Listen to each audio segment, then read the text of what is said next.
Hello and welcome to Hammers Chat Live. This show is usually the debrief from the game the day before, but considering played Thursday, and I don't like doing the live shows in the morning when people have work and stuff like that, so I thought I'd do it today instead, and we could have a catch up. So if you're watching live, get your thoughts about anything West Ham into the live chat. It could be about a certain player, it could be about Graham Potter, could be about aims or expectations for the remainder of the season, a look ahead to the summer transfer window.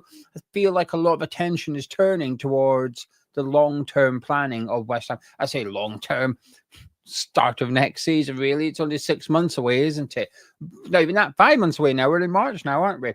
But any thoughts you've got on West Ham, get into live chat. If you're watching this later on Sunday, Monday, maybe even Tuesday, get it into the comments below. We'll be doing a video later on in the week where we pull the comments of this video into that one, and we'll have a little discussion, catch up. So anything you've got to say, let's have a look. And we're going to start with William, who says that the under 21s have won 7 in a row. They have. They played on Friday night against Derby. They won 1-0. I think it was a screamer of a goal as well. So you haven't seen the goal, go check it out. But another good solid performance.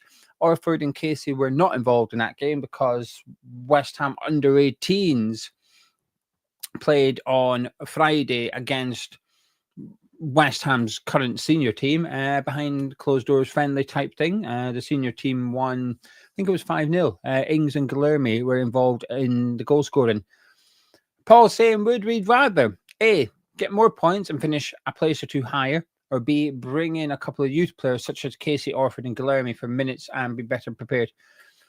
Probably B. I can understand why the club would focus on A, because every position in the league is worth between £2 and £3 million. So if you think you finish 2 places higher, 6 million, it's quite a lot of money. I think it's easy to disregard it. I think it's harder now for West Ham because we don't have European football. So when we did have European football, it gave us an advantage over other clubs. We were already generating more money than the majority of the clubs outside the Sky Sports 6. European football added to that. But now we don't have that European football. I wouldn't be surprised if we are actually level or if not even behind some clubs if they were to go on and have a good European adventure next season. So I personally would go for B, Paul, but I think the club would go for A, and I can understand why. The only way I think the club should do B is if there is a real intention to have them involved in the first team. If Graham Potter's been looking at the 3 players you mentioned are the only 3 I'd possibly see coming into the first team as well. But if Graham Potter says he's had a look at Lewis Orford and decided actually next season we need to get him out on loan, then I'd suggest that maybe this season we focus on Andy Irving. What we're going to do with Andy Irving next season. I feel like he's decided on Rodriguez, given that he's had very little minutes. But if we've already decided we're going to loan Orford out, maybe just leave him on the 21s, loan him out next season, but try and get Guilherme and Irving into the team and have a look at those ones. Hopefully that makes sense. Let me know what you think, Paul, in the live chat. Randy speaking about Man United because Paul had previously said, random question, do you think we dodged a bullet in not getting Ruben Amorim? Similar system to Potter, but many people were annoyed Sullivan didn't want him, or are Man United that bad? A bit both. I'll be honest with you. I fell into the trap of really wanting Ruben Amorim in the summer and getting annoyed we didn't get him. I was wrong. Surprise! I think it's one of the biggest cases I've ever seen in the Premier League of back or sack this summer. I think they need to ditch him. And when I say back him, it's going to hundreds of millions of pounds, really. You're going to have to ship out half the squad and bring in players to play the way that he wants to play, like he did at Sporting. He's already spoken. He did a press match conference ahead of the game today against Fulham, and he basically said some of my players know they're leaving in the summer. If I'm West Ham or any club in the Premier League, I'm looking at Old Trafford, because you would look and go, oh, poor players. But you look at players that have left Man United in the January transfer window, so a month ago. Marcus Rashford looks brilliant at Aston Villa. Anthony's gone over to Real Betis and is smashing it. And I appreciate that's a different type of league. But there's enough evidence to suggest it's a culture thing at Man U and there's good players there.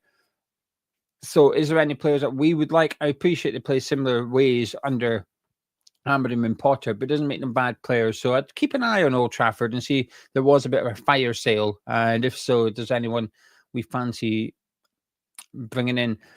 William would like to bring the youth players in, but he would love to finish above Spurs and Man U. I'm the same. I would love to finish. It'd be funny to finish above those two. Randy said, in terms of summer transfer signings, how many signings do we need to ensure the summer window is a success and the positions that need filling with the right attitude? I'll do a detailed video about this one, possibly with Gonzo this week, of what our thoughts are now. And they may change between now and the end of the season because we'll see more of how Potter wants to play and what Potter thinks of certain players. And I'd say the jury's out on certain ones. Will Creswell, not do you want him to, will Creswell get a new contract? We don't know yet. But if he was to get one, it changes the requirement of what you need in the summer already. So I think it's a difficult one to answer, Randy, but we certainly need a lot of players. I think we're going to need a minimum of 6 players in the summer, which is a big ask, really. Hopefully a couple are going to be prepared for it. Let me just skim through. Is there pressure on the board to back Potter? I think there is. There's got to be, isn't there? Given it's his first summer transfer window as well. Stephen's saying that good news on concessions and Potter has to be backed by the board in the summer. Adrian's also saying that the goal against Derby was a belter of a goal. Stephen's saying, how would we improve our midfield in the summer? And thoughts on Ward-Prowse? I think Ward-Prowse has been very good, but I don't know. Part of me is hoping that it encourages a club to come in and buy him, Ward-Prowse. I think we'll do the dream transfer wish list thing as we get towards summer. I've already spoken about the central midfielder I'd love to bring in. Scored this weekend for Stuttgart. He scored. There is one player in the Premier League I'd really like, and that is Matt O'Reilly. Now, I loved him at Celtic, and I hated the fact that I loved him at Celtic because I just like Celtic. And when he went to Brighton, I was annoyed because I thought he'd be a fantastic signing for us. He went there, he got a bad injury, and it's just bad luck. He just got a bad injury on his debut. Come back from injury, he's been in and out of the team. I don't know if he's on the bench for, let me just check. I've seen the starting 11 for Brighton this afternoon against Newcastle, and he's not in the starting 11. And he's not on the bench either, so I can only assume he's picked up another injury. But prior to coming to Brighton, his injury record's been fine. But Matt O'Reilly's someone I'd maybe wonder if will Brighton cut their losses on? Will they say, actually, this hasn't really worked out. Let's just get him gone and whatever, go again. So he's someone I would certainly be possibly trying to bring in because I think he would, with Potter at Brighton, he had players that would play 2 or 3 different positions. You know, Pascal Gross is a really good example. Solly March. Alexis McAllister would sometimes be sort of deeper in midfield or advanced in midfield, and he likes having players that can do 2 or 3 different roles, and I think O'Reilly would be able to do that, play in the deeper role or the more advanced, assuming he continues with his midfield. So I would he's someone I'd maybe look at grabbing. Andy said our budget in the summer hinges on sales. Who do we sell without well, Aguerd is the big one, isn't it? If you sell Aguerd, it doesn't weaken your squad. He's part of it. So Gerd's the number 1 candidate. I think if you can get Kearney out, that would be good. Also, I don't know how he's done recently, but he certainly started quite brightly on loan at Genoa. How he's got in the last couple of weeks, I don't know, but he got a goal and assist in his first 3 games over there, so that was promising. But Aguerd is the big one, I think. If we can get him sold early, even before the transfer window's opened, if we can get something lined up. So he's off to Spain for 20, 30 million. I think that would be a big boost. So I think he's the first one that's got to go out the door. Gary went to the game at Matlock. Pretty even game decided by a great strike. Michael saying, what do we think Potter's war chest is? I know. I always find it difficult to gauge these things. Last summer, I would never have guessed we'd spend over 100 million net. Not a chance. So, don't know. Between 50 and 100 million, I'd imagine, is what we'll spend net-wise. But like I said, when it comes to sales, I think there's 1 or 2 players, but not loads of them would be available for Big money. Andy saying, no coincidence, Gary, since Potter took over under 21, 7 wins on the bounce. He watched them a lot. I think it is a coincidence, personally, Andy. I think it is. Jamie says, out of all the under 21s out on loan, which ones can you see breaking into the first team squad next year? For him, it's Potts and Earthy. The latter, I can see Potter really liking. Those are the two obvious ones, isn't it? I think Marshall, another year out on loan. Orford, a year out on loan.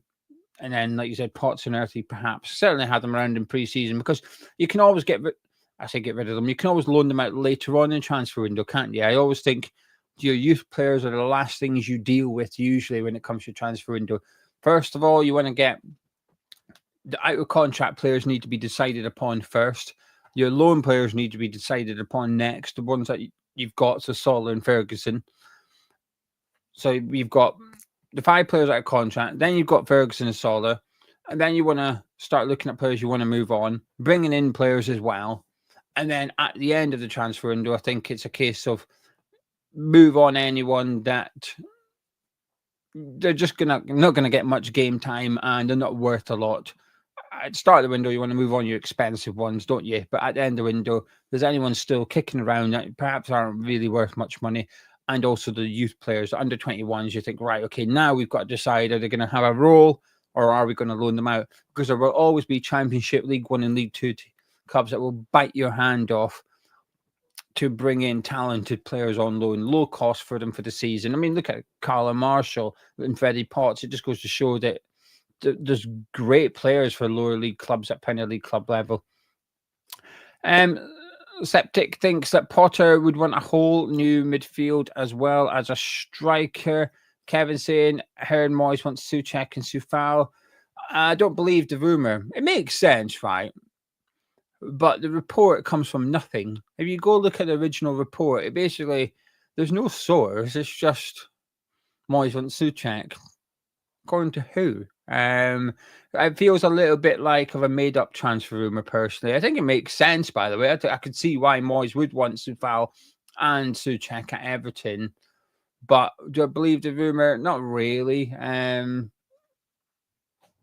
It feels one without much substance. So I seen the report, Kevin, but there wasn't much within there to convince me the report had much merit. But like I said, it does make sense. Ryan, realistic ambitions or expectations? To be knocking on the door of European football. I think it has to be that, right? Because we won't have European football. So bear in mind, 8th is possibly European football. Then I think that's got to be the target. 6th, 7th, 8th. You look at what Bournemouth, Brighton, and the likes are doing this season. That should be the aim. It has to be the aim. And then also to challenge for the cups as well, to really prioritise the Carabao Cup and FA Cup, I think would be a fair. I think that's a fair expectation. You know, we aren't a poor football club. It's not like we're coming up and we've got no money to spare. We're in a very established club with a big fan base. We've usually got a decent bit of money. There's players in that squad that are worth a decent amount of money as well if we move them on. We've got 1 or 2 situations which aren't going to be ideal for Graham Potter. You know, the Lucas Paqueta one will need to be resolved before we know where we're at. We might lose Lucas Paqueta. Likewise, you might be found innocent, and suddenly it's a case of, okay, we either keep him or we can cash in on him and get 35, 50 million for him. So we might have a situation there. So a lot of things need to be resolved. But I think right now I see no reason why our ambition next season shouldn't be to be in the top half, knocking on the door of European football. And you will need luck in the competition so that it does get it.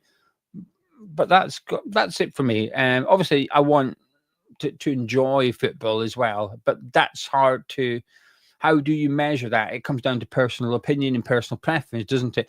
Everybody enjoys different styles of play, but generally, so West Ham side of it, that for me, I'd like to enjoy watching football.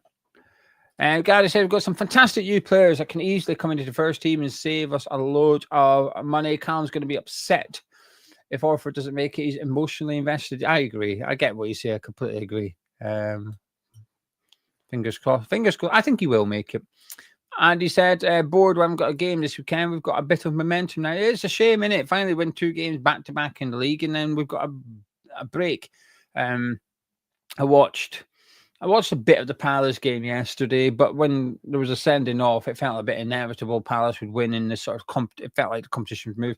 Then I watched Frankfurt Leverkusen, which wasn't very competitive at all. Leverkusen won comfortably. I turned it off after it was 4-1 and Jacques had been booked. So I think it was about the 70th minute I turned that game off. But today there's just been watching a little bit of the Edinburgh Derby. Then there's Newcastle Brighton, followed by Man United. Fulham. That's my football indulgence this weekend, Andy. But I agree, it's a bit of a shame that we're not kicking about. It'd been nice to see us. I've lost my comment section. Where am I? There we go. Gary says, I think we need to be careful on expectations on youngsters. You do well to get one player through from a 3-4 year cycle. We only got Colin Carrick through from the previous Youth Cup win. Major says he's hoping we finish above Everton, not despite Moyes, but despite Sky Sports and Talk Sport. Kem says, don't be reckless, so we get absolutely rinsed over the next 12 games. Be calculating, but yes, use some of the under-23 players now. Jazza likes Potter, but doesn't love Potter yet. Good start, but Engines, his hardest job will be to get the engine whirring at full throttle. By this time next year, I'm expecting a new brand of football. I don't think you'll get it, Jazza. This is we'll discuss it in a second. Let me go through the comments, and I'm going to share a bit of a concern I've got about Graham Potter. Nick says, realistically, the best we can finish is 10 to 12, which means another season of no European football. What then can we offer David or Jonathan David or Angel Gomez, etc., when stacked against money? West Ham pay big wages. JP, thank you for £2 super chat. Says best West Ham channel. A lot of mugs behind. There is a lot of mugs. There's a reason for that. It's boring, but there's a reason. Callum saying, does the 6 new players include anyone academy players stepping up? Not really. I think we've got. Don't know. I'll figure it out. Charlie saying, is Judy still out in Ferguson? Yeah, I think it is. I'm still 50-50. But to be fair, I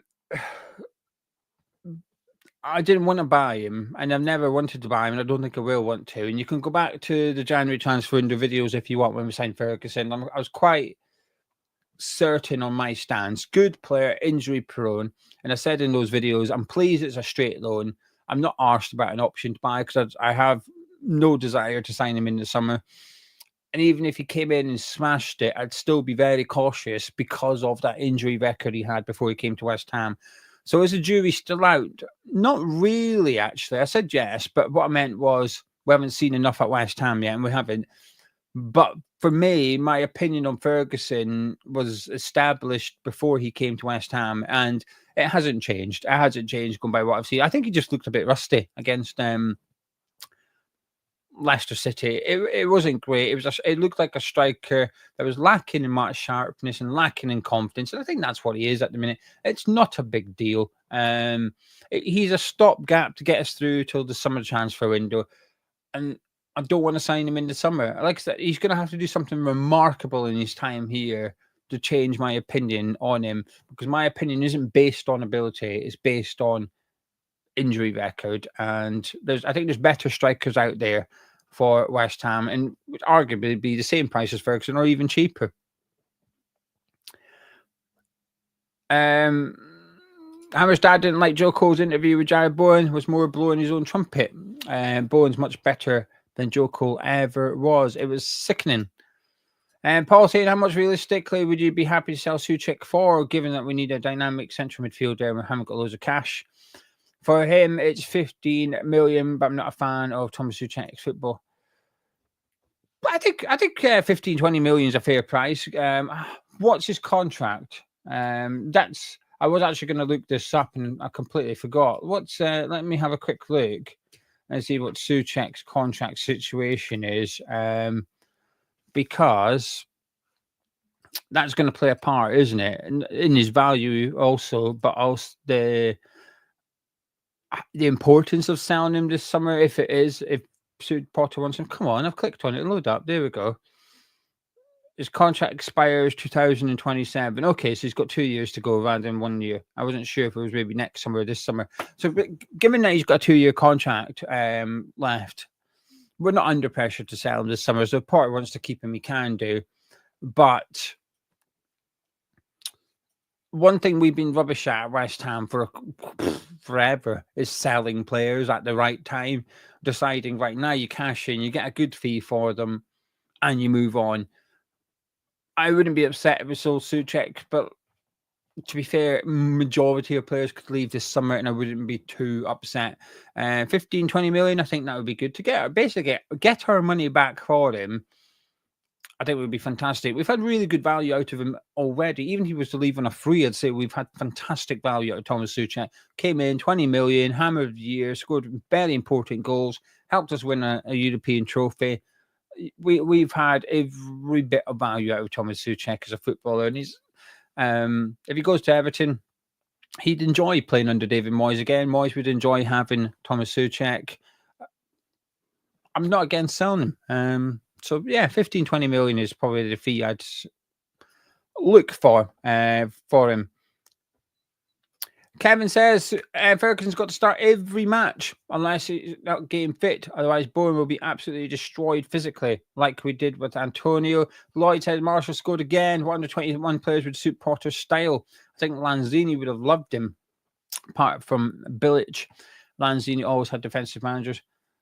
I think Earthy would enjoy Potter's style. The problem is they still play a different formation. It's always a bit strange. I always find it a bit weird that the youth teams play a different way to the first teams. It's hard when you're watching them play, knowing that the first team play a completely different way. It's a bit difficult to really gauge it. But the way that the club give players contracts, I think, is sometimes interesting. Like Batcham got a new contract. So does that mean the club are confident he's going to step up? Or are they trying to sort of secure value so they can sell him for $500,000 or something like that, and then the money can help fund the academy? I think there's quite a gap at the minute between majority of the youth players and the first team. So what would suit Potter's style? I think Earthy's the main one. You'd imagine he would. But I do like Veg. I do like him. He's a tidy little player actually in that number 10 role for the under-21s. Tom says a realistic possibility that Kudus leaves in summer and Alvarez goes. I'm open to selling both of them. Again, if either of them left this summer, as long as we've got a really good transfer fee, I wouldn't be too upset. I'd be more sad if Kudus left, that I feel like we didn't see the best of Kudus. That's what would make me sad. Rather than the fact that Kudus had departed, it would be, I never felt we really unlocked his potential at West Ham. That's why I'd be a bit about it. Daniel says he doesn't like anything to do with the girl. He's so poor at defending. He has to go.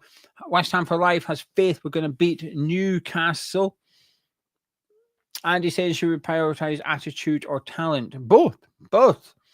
Well, talent, but with good attitude. You don't want someone with good attitude, but they're crap. Timothy saying, do we think with Potter's squad at Potter's disposal and lack of quicker athletic legs is a low block our best way forward? Maybe for this season, but we'll discuss the Potter thing in a second if I don't run out of time. Nick says for the summer we need a centre back. If we sell a girl, which I don't think we should, a athletic box-to-box midfielder and a couple of strikers. Oscar says knowing he's been decent for Sociedad would not be a good thing to consider in keeping a guard and sort of lock down the 3 centre backs next season with him, Kilman, and Tadibo. Callum said if he gets more minutes, we could get a decent 10 to 15 million for Andy Irving. RDM said a guard should get a chance. He'd be more of a long-term option in Creswell, and he's been in great form. Cyber doesn't think Kudus looks too happy at the moment. Tom says, don't think we should let Emerson go. He's got good experience in the Premier League, and it would be throwing all his cards in the deep end. Could work like it did with Saka, but it's unlikely. I do a little bit of both there, Tom. I'd sell him but I'd also bring someone in so that Scarles isn't the main man. I think he looked a little bit inexperienced against Leicester, Scarles did, and he is. That's not a bad thing. He is. Michael says Soucek loves West Ham too much to move on, but will be happy as a bit player if the midfield is improved next season. Jay saying it would be interesting to know how well Amorim would have done if he'd replaced Lopetegui. He has been shown at Man United. I like his honesty and his candour and was great on the players. Paul saying we always get bad draws against top six in cups, whereas Twixon says, is it just him who wants to see a Gerd back? No, there's loads. There's loads of you. There's loads of you that want to see a Gerd back. I don't, for reasons I've already explained, but there's loads of people for the reasons, a bit like yourself, that would like to see him get a crack. Tom would like to see a cup run. Haven't seen West Ham in the latter stages of a domestic cup in a while, and personally think it would be great for the club. We got to the quarterfinal last year. We were in the quarterfinal last year. We've done well in the cups under Moyes. Sometimes, not all the time, but sometimes we did well in the cups. So Slav took them seriously. Slav never got beat by a non-Premier League side in the domestic cup. So quite often we'd reach the quarterfinal stages. I say quite often. Certainly a few times. But yeah, last season we were in the quarterfinal. They're saying, what do you think the reason is for the polarizing nature of the performances? We've either been pretty good or pretty terrible, with not a lot in between. Hangover from Lopetegui. Iron Duke saying, what about this kid of ours at Paris for next season? I don't know anything about him, Duke. When we signed him, I never heard of him, and I've been keeping an eye on him, and I still know nothing about him. He did make his first ever appearance for Paris just last week, though. Came off the bench, but the problem is Paris FC have been purchased by, I believe, Paris FC have been purchased by Red Bull, so they're a way to undergo a completely different model. And he's not their player. So as we know, Red Bull like to develop players, sell them for profit. To keep it really simple. Well, they can't develop Mohamedou Kanté and sell him because we've already bought him. So I think there's maybe a little bit of an issue there. But hopefully we can get him back. Maybe have a look at him pre-season. I assume we'd loan him back out next season. But I prefer that if we could try and maybe loan him to an English club to get him used to the nature of English football. But we'll see. But to conclude, I still know nothing about him.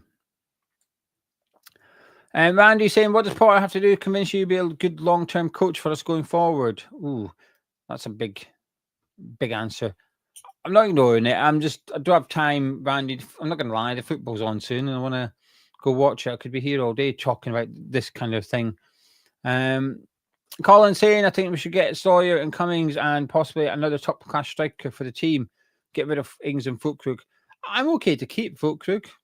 If someone came in and bought him, great. But if he was here next season, I wouldn't be that upset as long as he's not the main guy. I think if we can get someone like Liam Delap, have Fulkrug, maybe one more, and then I'd leave. Cummings will be for the under 21s next season. He won't be in the first team. He's been playing for Celtic B all season. He hasn't played he played once for the first team or something like that. Like I said, there are issues. There is reasons for that, which is if he played 5 times for Celtic, he couldn't play for the B team, etc. But yeah, I'm not going to hope for too much for Cummings next season. I think he'd be an under 21s player, possibly out on loan somewhere, because I wouldn't be surprised if I was West Ham, I'd maybe look at sending him back up to Scotland, but obviously not Celtic. See if there's another team that would take him and give him first team football week in, week out, and get him scoring goals at senior level as well as reserve team level. Callum can't see Soucek going anywhere. We could get in Xavi, Iniesta, and Barcelona's prime midfield, and Thomas Soucek would still be playing. Gerrard wasn't committed, according to Xanatas.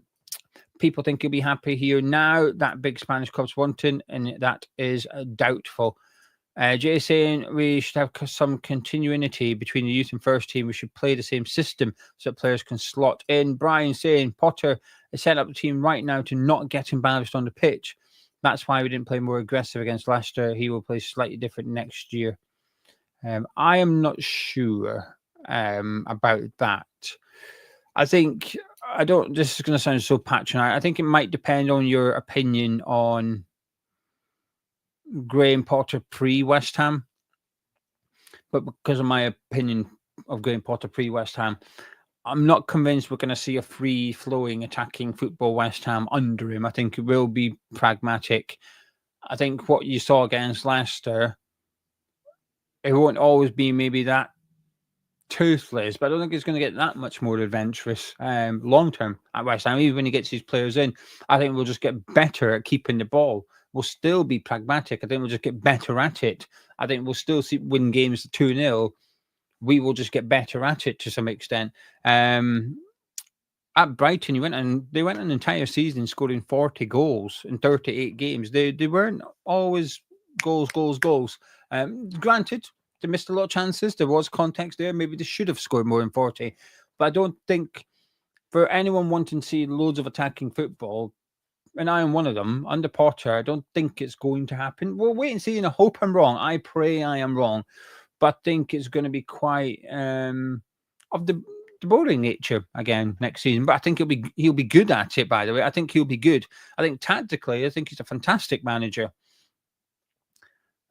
It just good tactically does not mean attacking football, though. You can be a good tactics manager and play really defensive football. And I'm not saying that's what we'll get, by the way. I think Potter tactically is really good, but it just doesn't necessarily mean that we're going to see lots of attacking football. I think we're going to see what we've seen against Leicester, but more polished. Don't know how to describe it. I'm doing my best anyway. Hopefully that makes some sort of sense. It just depends. Remember, for everybody, there'll be some people that enjoy that football, that enjoy just keeping the ball and playing the possession football and not conceding goals and stuff like that. Jordan, is there any interest for Liam Delap? Well, just my preference. I'm not claiming we want Liam Delap. He's just someone that I think is a fantastic striker and I'd love to have at West Ham. And saying Potter is pragmatic, but he can play decent football with the right players. Let's see what he does with his squad. Probably needs 2 more transfer windows. Lloyd agrees with myself. Controlling games rather than attacking games. Yeah, that's it. That's a better summary. Thank you, Lloyd. You said it better than me. Controlling games rather than attacking games. I think that's what it is. And Peter saying he doesn't think we'll see the free flowing football. Jordan saying any truth about the secret deal? No, there might be, Jordan. I don't know. I just don't believe it. I do not believe it for 1 second. Just don't believe it. No chance. I'll be surprised if Tadebo's not here next season. William, would we do a video about the players who aren't getting a chance, like Guilherme and Irving? Keep yourself. Yep. We'll do. We will do. Timothy's agreeing. He's a pragmatic football coach and he favours ball possession-based control. And Jay saying that we look a lot more in control during games rather than reactive. Yeah, well, at least everyone agrees with me. And I thought there'd be one idiot that goes, negative, you're never happy, negative. Anyway, I'm sure there's someone that will arrive to shout those things at me at some point. Right, I'm going to disappear, truth be told, because the football's on. I'm going to go and watch Newcastle United against Brighton and Hove Albion in the FA Cup. Followed by Man United against Fulham. Definitely Fulham win tonight, right? 2-1. For Fulham to win at Old Trafford. Triple your money. It's got to be a good price, isn't it? You can guess what my bet this afternoon is going to be. Marco Silva rested 5 players during the week and still won, but he rested 5 players during the week ahead of this game. He's prioritising the FA Cup, and so he should. Man, you look crap against Ipswich. Luckily for them, Ipswich are just also crap. Definitely got to be a Fulham win. Anyways, feel like it's easy money getting on that one. Right, I'm going to disappear. Thank you very much for joining me. Drop a like on the video before you disappear. Subscribe to Hammers Chat, and if you're watching this later on in Sunday or Monday, get your comments in underneath this video, because there's a good chance later in the week I'll be doing a video based on comments underneath this video. Anything West Ham, could be about Potter, could be about a certain player, could be about the summer transfer window, whatever. You choose anything West Ham related. Get in below, and I'll catch up with you in the comment section. See you in a bit.